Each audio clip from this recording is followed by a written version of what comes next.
তোর থালা তো নাড়ু দিয়ে পাঠালো।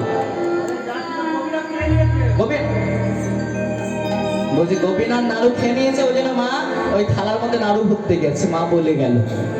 ও মায়ের গল্পটা কি হয়েছে জানো? আস্তে আস্তে কারোর সঙ্গে মিলে গেলে গালাগালি দেবে না, আর যদিও দাও মনে মনে দেবে।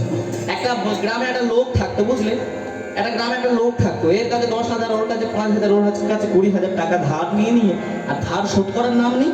হ্যাঁ, এবার তার একটা বাচ্চা ছেলে ছিল, সেই বাচ্চা ছেলেটাকে ধরেছে 5-6 জন এসে।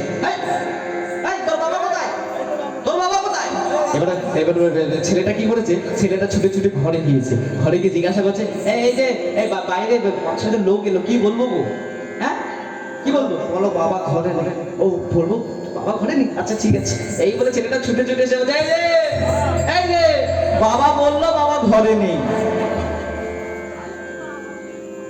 গল্পটা সেই হয়েছে, বলছে মা বলে গেল নাড়ু ভরতে গেছে। একবারও কি বলতে বলেছে যে তোর বাবা এলে বলবি যে নাড়ু থালাটা খালি হয়ে গেছে, সেই খালি থালার মধ্যে নাড়ু ভরতে গেছে। হাই রে হাই, কেমন কি ছেলে হলো।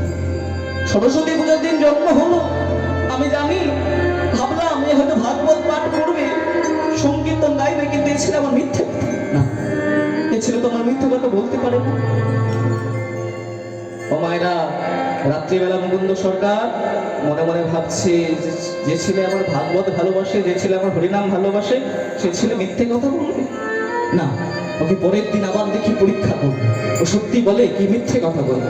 এই বলে পরের দিন আবার নাড়ু থালাটা নিয়ে বলছে, রঘু, বাবা রঘু, বলি ও বাবা, বলি আজকের মধ্যে গোপীনাথের পূজাটা করে দেবে বাবা। পূজা করবে না কেন বাবা? আজকে আমি আর বলবো না, আজকের মতন করে।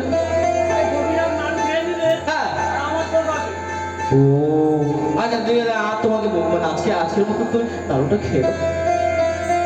এই বলে জোর করে রঘুনন্দনকে পরীক্ষা করার জন্য আবার নাড়ুর থালাটা দিয়ে মন্দিরের ভিতরে পাঠিয়ে দিয়েছে। দরজার আড়াল থেকে মুকুন্দ সরকার দাঁড়িয়ে দাঁড়িয়ে শুনছে।